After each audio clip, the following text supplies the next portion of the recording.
बैठे हैं ना? कहीं बाहर तो नहीं गए ना? अपने माइंड तो यही रखें, क्योंकि जब सक्सेस की बातें आती है या सफलता की बातें आती है तो वहाँ पे एक रानी आती है जिसको बोलते हैं निद्रा रानी। रामायण में एक बात बताया जाता है, भीमसेन की वो पत्नी होती है बृहस्पति, तो वो निद्रा रानी जो अच्छे जगह पे जाती है जहाँ जैसे कि कोई अच्छी बातें होता है वहाँ पे पहुँचते हैं दोस्तों। उसी प्रकार से यहाँ भी निद्रा रानी आई हुई है और कई लोगों को नींद भी लग रहा होगा, तो उसको जगाने के लिए एक बार जानना चाहेंगे क्या?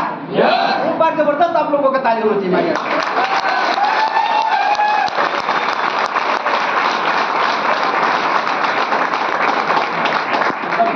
बताऊंगा, मेरा नाम सुनेश्वर सेन है, यहाँ से 30 किलोमीटर दूर गांव ठाकुरकोला से हूँ। मैं बिजनेस को ना करने से पहले फ्रेंड्स जीडीएच कंपनी है जिसके अंदर मैं काम कर रहा था।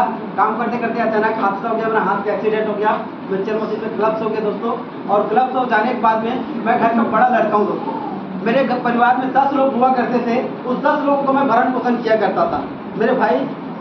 मैं कम पढ़ा पर मेरे भाइयों को मैंने ज़्यादा पढ़ाया। मेरी बहन ने जिसका शादी कराया, मेरे भाइयों को शादी कराया, क्योंकि मैं घर का बड़ा लड़का हूँ। और जो बड़ा लड़का होता है समय से पहले बड़ा हो जाता है। मानते कि नहीं मानते हैं? कि वो बचपन से अपने माँ बाप को मेहनत करते हुए देखता है। बचपन से किस प्रकार से जिंदगी जी रहे हैं मेरे मम्मी, किस प्रकार से मेरे पापा जिंदगी जी रहे हैं, ये उनको पता रहता है मेरे।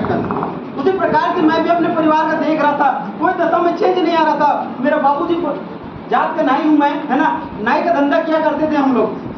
मेरे बाबूजी सुबह से उठते थे और लोगों का काम करने जाते थे दोस्तों। मेरे बाबूजी की मेहनत में जो कमी नहीं था, मेरे बाबूजी सुबह से निकल के मेहनत करते थे।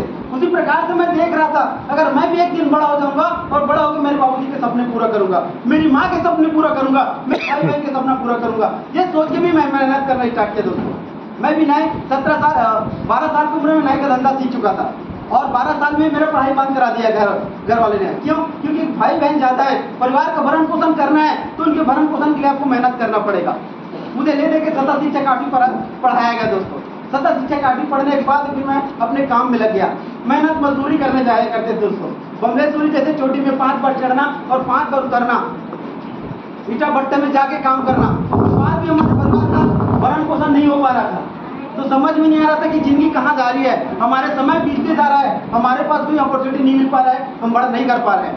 तो भगवान से रोज पे किया करते थे कोई मेहनत ऐसा काम था जिससे हम अपने परिवार का भरण पोषण कर सके, जिससे उसकी अच्छी जिंदगी बना सके दोस्तों। आप लोग भी मानते हैं क्या? आप लोग भी भगवान को दिल कराते हैं क्या? आप लोग भी भगवान को प्रे करते हैं कि भगवान मेरी भी जिंदगी बदल दे, मांगते हैं क्या? इस प्रकार से मैं मांग रहा था। अचानक हादसा हो गया जीडीएच कंपनी में, उनके बाद भी मेरी जिंदगी बदली। मुझे लेते कि जाके सूर्य अस्पताल रायपुर में भर्ती कराया गया। मिनिमम 5 लाख के लागत के साथ में आए माय डियर फ्रेंड्स। और 5 लाख की लागत आने के बाद में कुछ ठेकेदार दिया और कुछ घर वाले लगाए दोस्तों। उसके बाद आ जाने के बाद मेरी जिंदगी बहुत अलग सी जिंदगी हो गई मेरे दोस्तों। जिस भाइयों के लिए मैं पैसा कमाया करता था, जिस बहनों के लिए मैं पैसा कमाया करता था कि मेरी बहन अच्छी पढ़ेगी, मेरे भाई अच्छे पढ़ के मेरे साथ रहेंगे करके, उस परिवार ने मुझे लात मारना स्टार्ट कर दिया।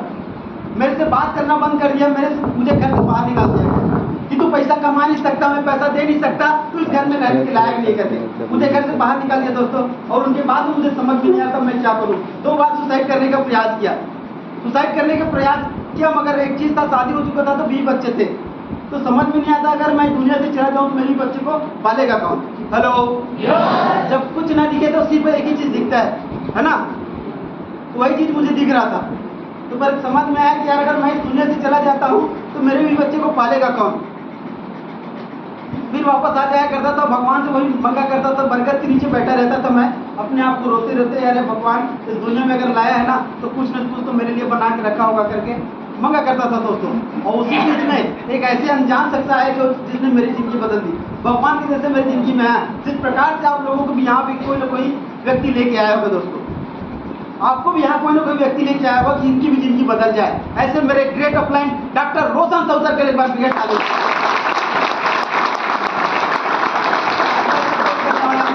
सर, सिन्हा सर और मिस्टर भूपेंद्र साहू सर और हमारे chief guest mister Mithilesh Sahu sir के लिए बार इसी प्रकार से ला के बैठा है दोस्तों। समझ में मुझे आप लोग क्या सुने क्या समझे मुझे नहीं पता, मुझे एक ही चीज समझ में आ रहा था। मैंने अपलाइन से पूछा, देखो सर जब बिजनेस को करता हूँ तो इसमें मेरे फायदे क्या है? तो सर ने मुझे एक बात बताया, जानना चाहेंगे क्या? उसने बताया ये जो ज्ञान होता है, ये ज्ञान किसी के ऊपर भी जा सकता है। और ये ज्ञान एक छोटे व्यक्ति से भी सीखा जा सकता है और एक बड़े व्यक्ति से भी सीखा जा सकता है। तो उसने मुझे बताया यहाँ पे सीखने का बिजनेस है, इसे अगर सीख लेता है तो 100% तो पैसा कमा सकता है। दूसरी बात मैंने आपने ने बताया, अगर इस बिजनेस में पैसा जो होता है वो किसी का मोहताज नहीं होता है, वो पैसा किसी के पास भी चला जाता है, जिसको बोलते हैं लक्ष्मी। सही बात है कि नहीं है? वो लक्ष्मी जो होता है एक छोटे बच्चे के भी पास चला जाता है और वो जो पैसा होता है एक अमीर के पास भी चला जाता है। मानते कि नहीं मानते दोस्तों? तो मेरे अपलाइन ने मुझे बताया। उसके बाद तीसरा चीज उसने बताया कि समय जो मौका होता है वो हर किसी को भगवान देता है और सही मौका को सही समय में जो पकड़ लेता है वही आदमी सक्सेस होता है। मेरी बात समझ में आ रहा है? बिजनेस में आपको सही समय मिला है, अगर आप इसे ऑब्जेक्ट करते हैं, आप इसमें आते हैं तो आप पढ़ने वाले दिन में 3 से 5 सालों में लखपति और करोड़पति 100% बन सकते हैं दोस्तों। तो विश्वास हो तो एक बार ताली होना चाहिए।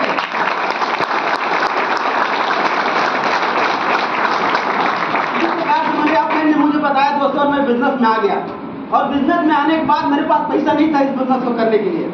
रियली बोल रहा हूँ दोस्तों, उसमें मेरे बच्चे का जन्म हुआ था और सटीक कार्यक्रम में जो पैसा पकड़ाया जाता है उसे डाल के इस बिजनेस को स्टार्ट किया दोस्तों। और स्टार्ट करने के बाद में फिर मैं लोगों को बताना स्टार्ट किया। पहले टाइम इसमें जरूरत के हिसाब से एक बार सामान परचेज करना रहता है, तो परचेज किया और परचेज करने के बाद सर ने बोला इस काम को तुझे लोगों को बताना है, लोगों को घर घर जाकर प्रचार करना है। और मैंने लोगों को घर जाना स्टार्ट किया दोस्तों और लोगों ने मेरा खूब बजाया। लोगों के घर जाते थे, बोलता था अरे विकलांग हो गया, तू तेरे बीवी बच्चे तुझे पाल देते, तू क्यों मार्केट में घूम रहा है, क्यों इधर उधर जा रहा है, तू तेरे घर में तेरे आज सरकार तेरे को 1 रुपये का चावल दे रहा है, तेरी जिंदगी चल जाएगी। मैं बोला इधर तो लोग सब ऐसे ही बोले। मेरे अपलाइन के पास गया, सर लोग ऐसे ऐसे बोलते हैं। तो मेरे अपलाइन ने एक चीज बताया, जो सफल होने वाला व्यक्ति होता है उनके पीछे लाख जो है उनके अंदर मतलब जो बुराइयां होना स्टार्ट होता है। जो भी अगर दुनिया में सक्सेस हुआ है उनके लाखों पीछे बुराई हुआ है तब जाके वो सक्सेस होता है।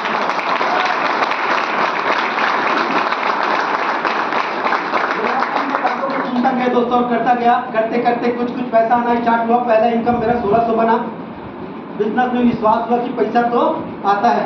हेलो, विश्वास हुआ पैसा तो आता है। फिर मैंने मेहनत करना स्टार्ट किया, पैदल चल चल के वर्क किया करता था। मैं लोगों के घर जाया करता था, लोग मेरा खूब मजाक उड़ाया करता था। मैं शर्मिंदा से नहीं करता था। क्यों? अगर मैं शर्मिंदा मरा तो मेरी पत्नी और मेरे बच्चे भूख मर जाएंगे। ये मुझे विश्वास था। अगर मैं आज कमा के नहीं गया तो कल मेरे बच्चे भूख मर जाएंगे, मैं उनके लिए कपड़े नहीं दे पाऊंगा। अभी जस्ट स्टार्ट किया था, उसमें एक दिवाली आया था, मैं फूट के रोया था, मैं अपने बच्चों के लिए कपड़ा नहीं ले पाया था। और आज की दिवाली की बात करूं दोस्तों, आज अगर मैं जो चीज चाहूँ मैं अपने पति को स्वयं से दे सकता हूँ।